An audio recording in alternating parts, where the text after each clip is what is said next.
Hello students, Bangla study with Chitra YouTube চ্যানেলে তোমাদের সকলকেই স্বাগত জানাই। আজকে চলে এলাম নতুন আর একটা ভিডিও নিয়ে। আজকের ভিডিও কোনো নোটসের ভিডিও নয়, আজকে চলে এলাম ডাকঘর নাটকের সাজেশন নিয়ে। উল্লেখ্য প্রশ্নগুলো 2026-এর ক্লাস 12-এর 4th সেমিস্টারের জন্য খুবই গুরুত্বপূর্ণ প্রশ্ন।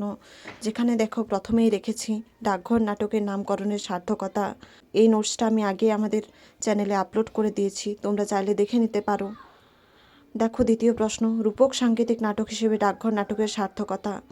দেখো তোমরা এখানে অনেকেই গুলিয়ে ফেলতে পারো যে ডাকঘর নাটকের নামকরণের সার্থকতা এবং রূপক সাংকেতিক নাটক হিসেবে ডাকঘর নাটকের সার্থকতা সেম প্রশ্ন, কিন্তু এটা সম্পূর্ণ আলাদা প্রশ্ন। অবশ্যই তোমরা দুটো নোটসকেই ভালো করে দেখে নেবে, দুটোই আমার চ্যানেলে আপলোড করা হয়ে গেছে।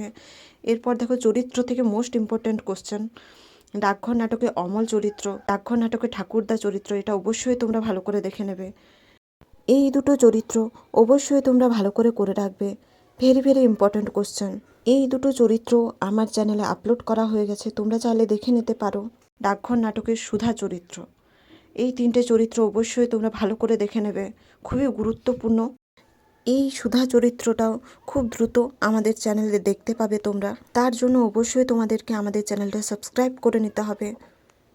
এছাড়াও দেখো 2 স্টার কোশ্চেন, ডাকঘর নাটকে মাধব দত্ত চরিত্র। দেখো আমি এখানে লাইন ভিত্তিক কোশ্চেনের কোনো সাজেশন দিইনি।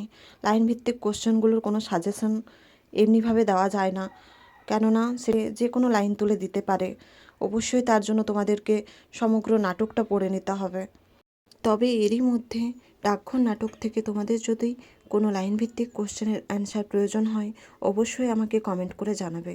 তো এর পরবর্তীতে দেখা হবে নতুন আরও একটা ভিডিও নিয়ে। ততক্ষণের জন্য সঙ্গে থেকো, পাশে থেকো। ধন্যবাদ।